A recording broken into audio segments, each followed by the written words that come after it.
7 अक्टूबर 2023 वो तारीख जब मिडिल ईस्ट में खून की नदियां बहने लगी। हमास ने इजराइल पर सबसे बड़ा हमला किया। बेगुनाह नागरिकों पर गोलीबारी हुई, घरों में घुसकर कत्लेआम हुआ और 240 से ज्यादा लोगों को बंधक बना लिया गया। इस हमले में सिर्फ एक दिन में 1200 से ज्यादा लोग मारे गए। इसके बाद इजराइल ने पलटवार का ऐलान किया और गाजा पर कहर बरपा दिया। अब सीज फायर की कोशिशें नाकाम होती दिख रही हैं क्योंकि इजराइल ने एक बार फिर गाजा पर भीषण हवाई हमले किए हैं। टाइम्स ऑफ इजराइल के मुताबिक अब तक इजराइल के गाजा पर हुए हमले में 332 से ज्यादा लोगों की मौत हो चुकी है और 300 से ज्यादा लोग घायल हो चुके हैं। इजराइल का दावा है कि उसके हमले हमास के ठिकानों पर थे, लेकिन इसमें आम नागरिक भी मारे गए।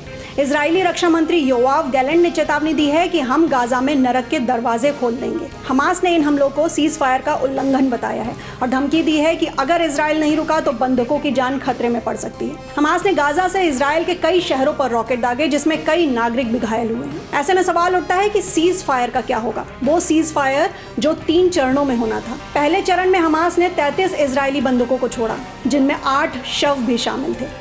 इजराइल ने 2000 फिलिस्तीनी कैदियों को रिहा किया। दूसरे चरण में 60 और बंधकों की रिहाई होनी थी, लेकिन अब सब अधर में लटक गया है। क्या ये युद्ध कभी खत्म होगा? अब सवाल ये है कि क्या ये संघर्ष कभी रुकेगा? क्या इस जंग की कीमत बेगुनाहों की जान से चुकानी पड़ेगी? आपका इस पूरे मुद्दे पर क्या कहना है, हमें कमेंट सेक्शन में जरूर बताइए और जुड़े रहिए आई नेक्स्ट लाइव के साथ।